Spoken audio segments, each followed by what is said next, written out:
안녕하십니까, 닥터 바보입니다. 오늘도 북톡을 가지고 여러분을 만나 뵙습니다.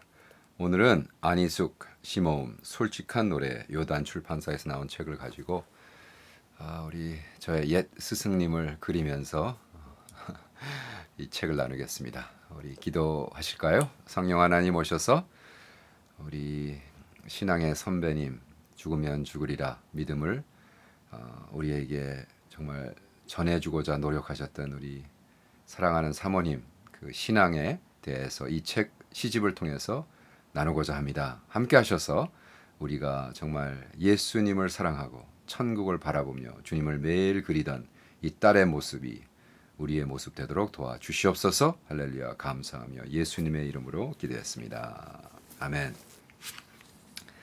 오늘 아침에 일어나서 뭐 여러 거 이것저것 하고 콰이어 타임하고 말씀 읽고 제가 이번에 새로 시작한 다락방 스튜디오에 그 책 북케이스를 이렇게 딱 봤는데 이 시집이 딱 뛰어들어오는 내 눈에 들어오는 거예요. 안희숙 시모 솔직한 노래. 뭐 여러분 안희숙 사모님 그러면 뭐 보통 그냥 죽으면 죽으리라, 그죠? 죽으면 죽으리라.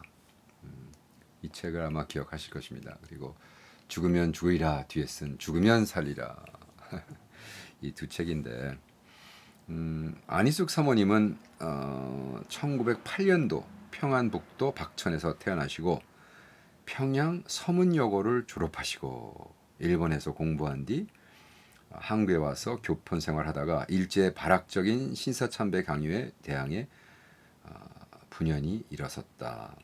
1939년 1월 동경에 건너가 일본 강요와 위정자 군인들을 두루 만나 일본의 광기 어린 침략 행위와 기독교 박해에 대한 항의하고 망국을 예언했다. 급기야는 일본 국회다 의사당까지 위풍당당하게 걸어들어가 외치다 체포 투옥되었다. 그리고 영어의 몸 6년 사형 집회 불과 몇 시간 전 해방된 조국과 함께 추록.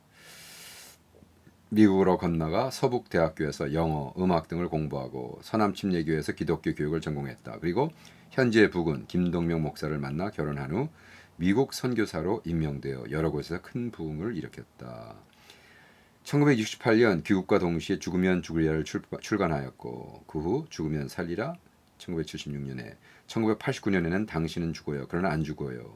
1999년에는 그럴 수도 있지 시집 그리고 91년에는 낳고 싶어요를 출간하였고 이 책이 1992년 출판. 그래서 사모님의 마지막 책으로 기억이 됩니다.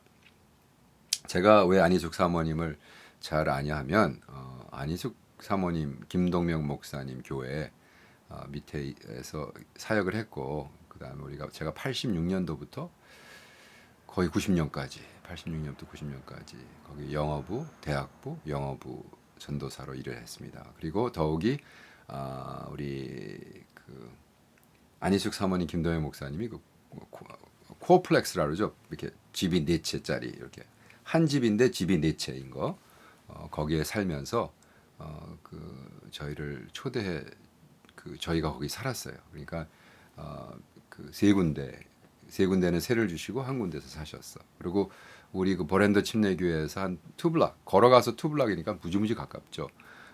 거기에 사셨기 때문에 저희가 이제 거기서 전도사 생활하면서 북가주에서 내려왔기 때문에 집을 열어셔서 제가 살 수 있도록 해주셨습니다. 그래서 몇 년 살았기 때문에 너무 잘 알고 있죠.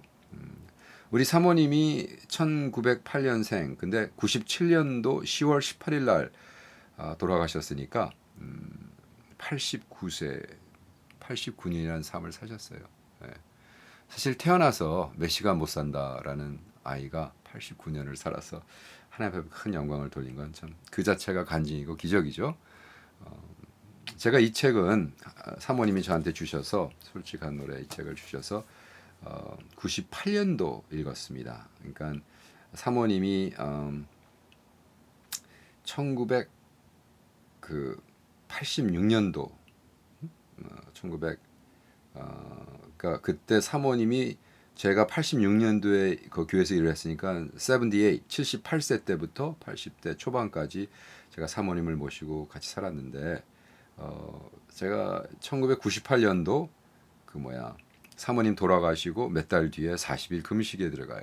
그래서 가다가 이 책 읽으면서 참 많이 울었고 그 다음에 더욱이 사모님이 쓰신 책 그 뭐야 그럴 수도 있지 1990년에 쓰신 그럴 수도 있지라는 책을 읽으면서 또 간증집이 시집이거든요.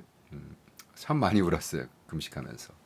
왜냐하면 이 그럴 수도 있지라는 시집이 써졌는데 사모님이 옛날 사람이기 때문에 이 그 받침법 이런 것이 다 틀려요. 그래서 사실 그 시집을 제가 초반 첫 번째 그거 드래프트를 손으로 쓰신 거를 제가 다 교정해드리고 한 적이 기억이 있습니다. 그때 당시 전도사 생활하면서 참 사모님이 6년 동안 그 평양 프리즌에 살면서 너무나 젊은 나이에 고생을 하고 그래서 머리가 다 빠졌어요. 사실 대머리세요. 처녀 때부터.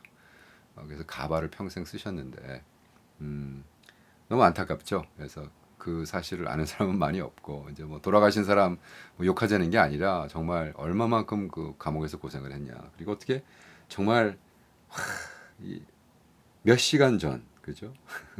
이제 사형식 몇 시간 전에 8.15를 맞죠. 대단한 겁니다. 그래서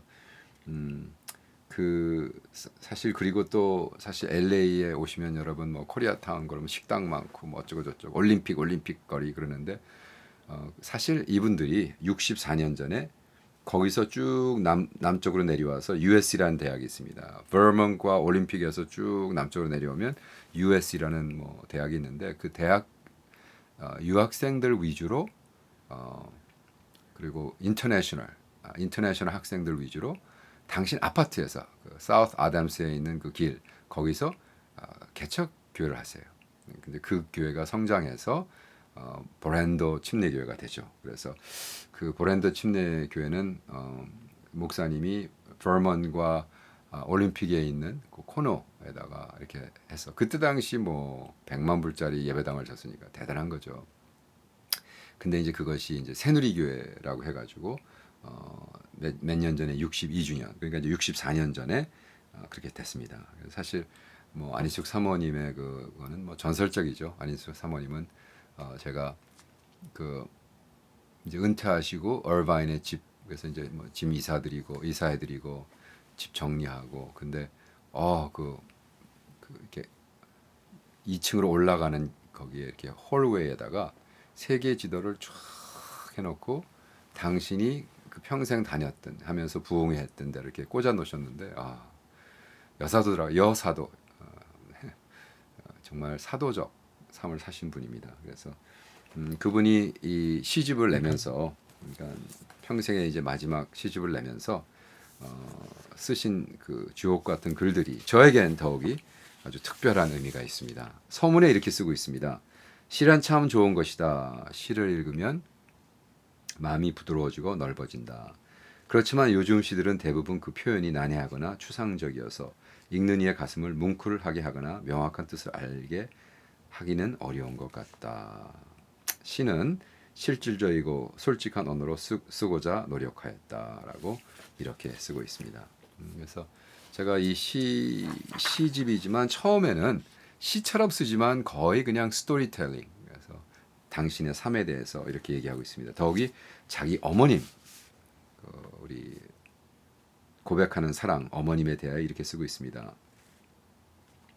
성경에 엮여진 역사만이 그의 지식이요 지혜인 줄 알고 살았던 사람. 그래서 매일매일 충실히 살고 부지런히 책임감 있게 애쓰고 노력하며 살았던 사람. 그러면서 주님은 그분을 내 일생의 선생으로 주셨습니다.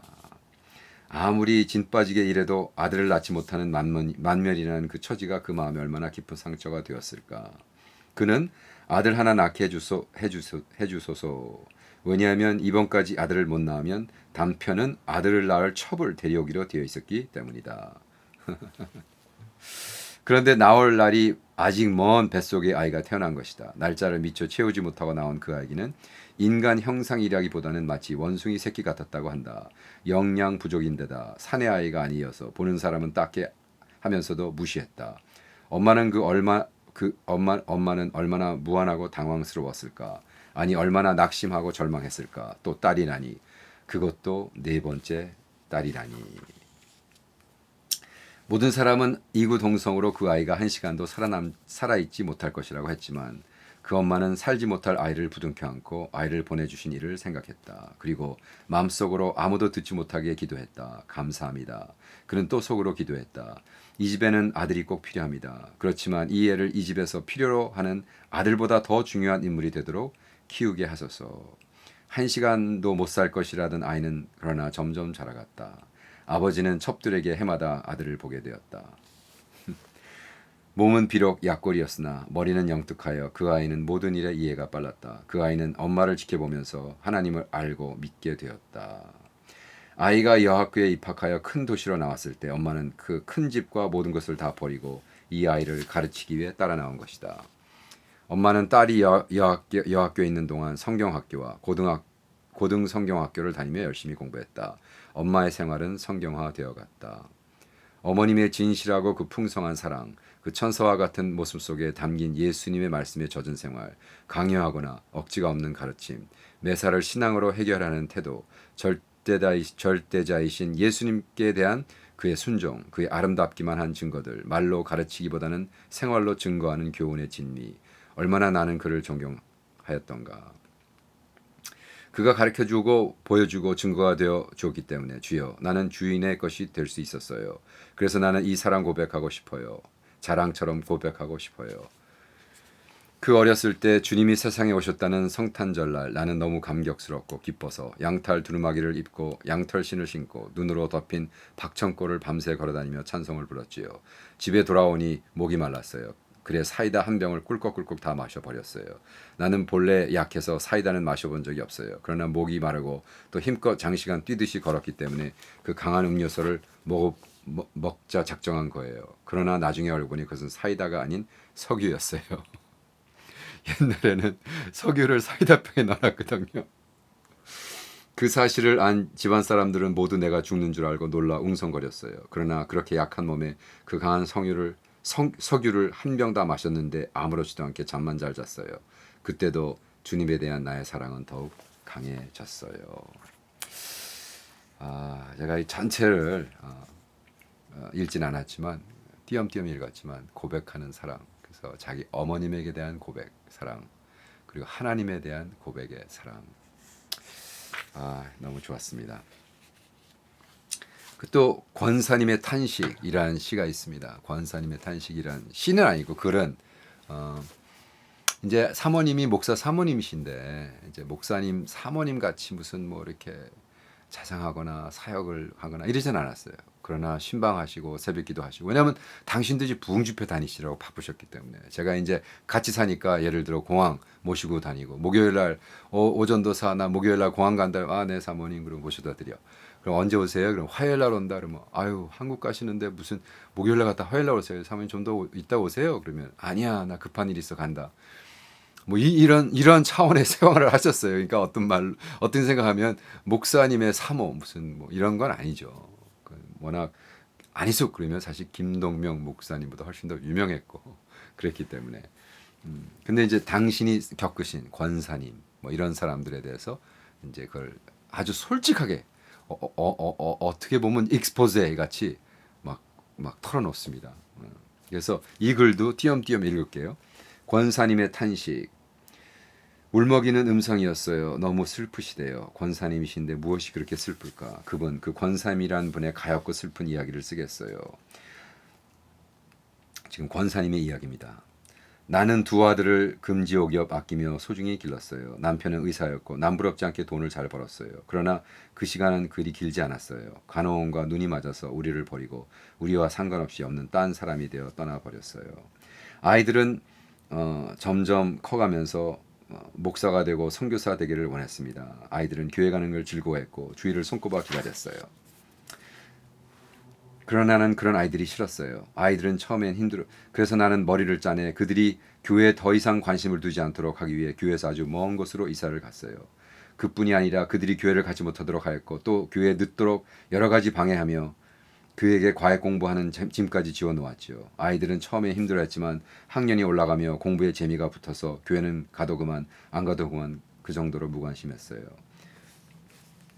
두 아이는 의대에 입학하여 열심히 공부했어요. 큰 아이는 산부인과 의사가 됐고 작은 아이는 치과 의사가 되었어요. 두 아이들은 학교에서 만난 여자들과 결혼하고 가정을 이루었어요. 아이들은 분주히 뛰어 사업이 번창해 갔어요. 돈을 벌어오는 대로 아내의 손에 들어갔어요.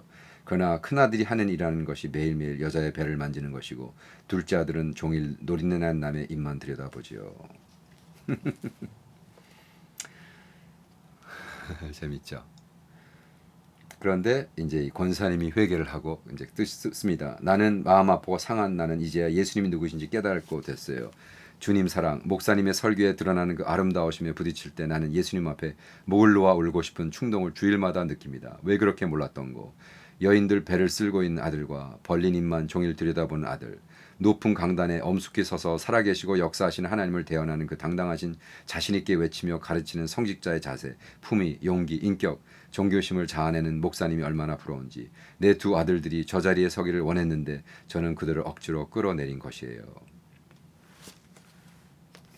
그 당시에는 아들 둘을 의사로 키워서 나를 버린 남편에게 보란듯이 두 아들을 자랑하며 쾌감을 느끼려 했지만 지금 와서 이렇게 어긋나고 보니 이 아픈 후회의 서름을 말할 데 없이 눈물을 보시는 주님밖에는 그 앞에 밖에는 갈 데 없어 주님 붙들고 모시고 살아가지만 내 아들들의 앞길과 영은 어떻게 될까 하여 하염없이 울기만 합니다. 이렇게 사모님은 그 들었던 간증들 카운슬링 했을 때 들었던 얘기들을 그냥 이렇게 스토리로 정확한 풀어나가세요. 그리고 사실은 제가 사모님과 같이 있고 친하고 또 이 스토리에 나오는 몇몇들은 제가 딱 들으니까 알겠더라고요. 아, 누구에 대해서 얘기하는 거로구나. 그런 면에서 이제 익스포제 같은 시라는 거죠. 그리고 또 이런 일이 있었어요. 하는 거기에 주제가 그래요. 사랑은 오고 가야 해요. 일방적이고 지치고 짜증나고 화가 나고 원수되는 수가 있어요. 그래서 하나님 우리에게 필요한 전부를 누리게 살게 하면서도 우리가 애써 번 것 중에 정성껏 드리는 헌금을 기뻐하세요.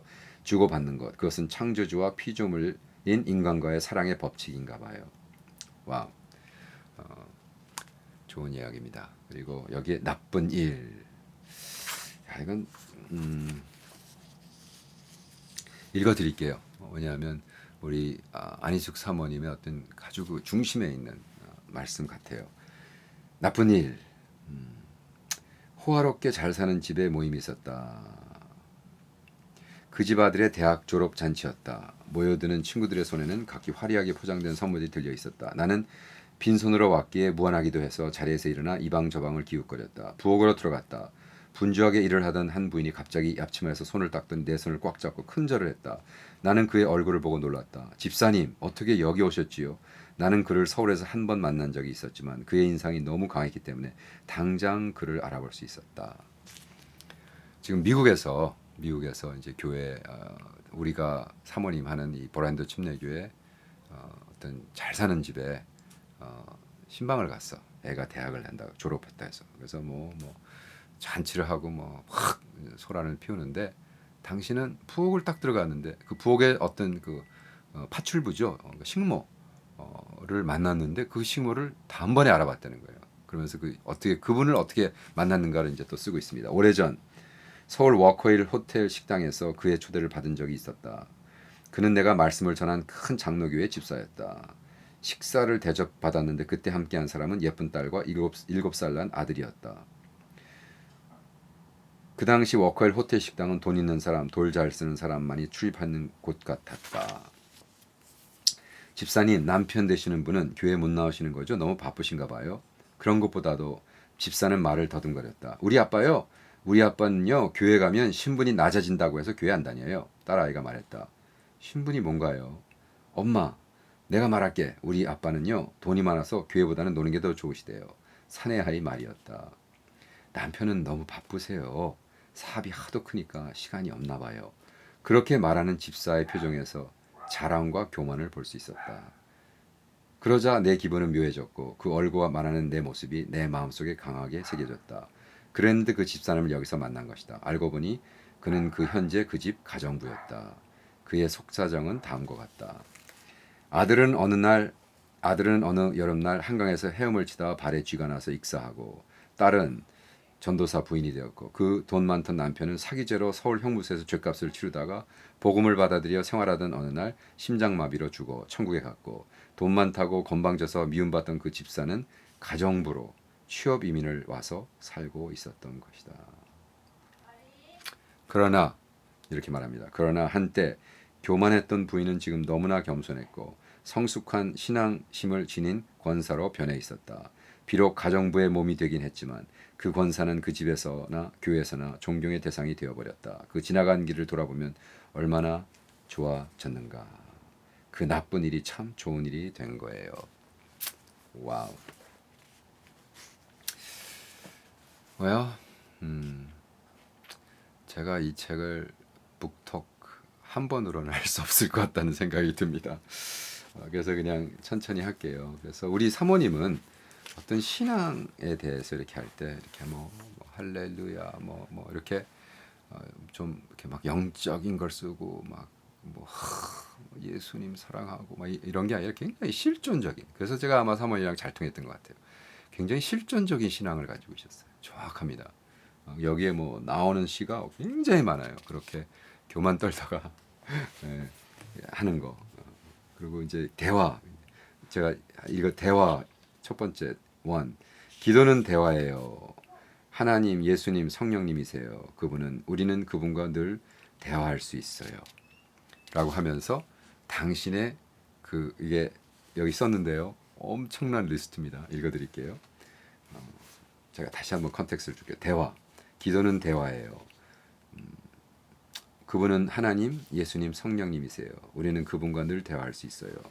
온갖 세상 일, 남의 일, 내 현재와 미래에 관한 일, 생활 문제, 영혼 문제, 사후 문제, 다급한 일, 어려운 일, 기쁜 일, 슬픈 일, 좋은 일, 지겨운 일, 원하는 일, 생각하는 일, 계획하는 일, 감정 문제, 정신 문제, 출세 문제, 교육 문제, 가정 문제, 세계 정세, 국가 문제, 처신 문제, 습관 문제, 말 못할 문제, 비밀 문제, 입장 문제, 성격 문제, 원수 문제, 연애 문제, 선악 문제, 사기, 증오 문제, 반단 문제, 재정, 경제 문제, 취미 문제, 사교 문제, 교제 문제, 사람 문제, 친척 문제, 시집 문제, 결혼 문제, 이혼 문제, 수술 문제, 우울 문제, 발병 문제, 식사 문제, 의상 문제, 거주 문제, 출퇴근 문제, 시비 문제, 소무 문제, 불평 문제, 안 되는 문제, 잘 되는 문제, 시원한 일, 답답한 일, 안타까운 일, 조급한 일, 성실한 일, 무성한 일, 하기 싫은 일, 보이는 일, 들리는 일, 오가는 일, 무슨 일에나 다 기탄 없이 아무리 말해도 들어주시는 분이에요.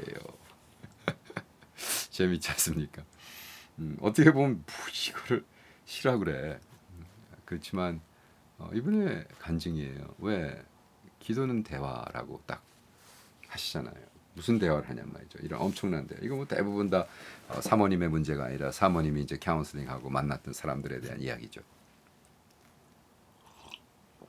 한 번은 월드컵 할 때인데 새벽기도 끝나고 제가 이제 사모님을 모셔다 드려요. 갈 때는 그 모시고 가요. 그리고 이제 올 때는 걸어오세요. 하루에 10블락을 걸으셨으니까. 하여간에 끈질기신 분이에요.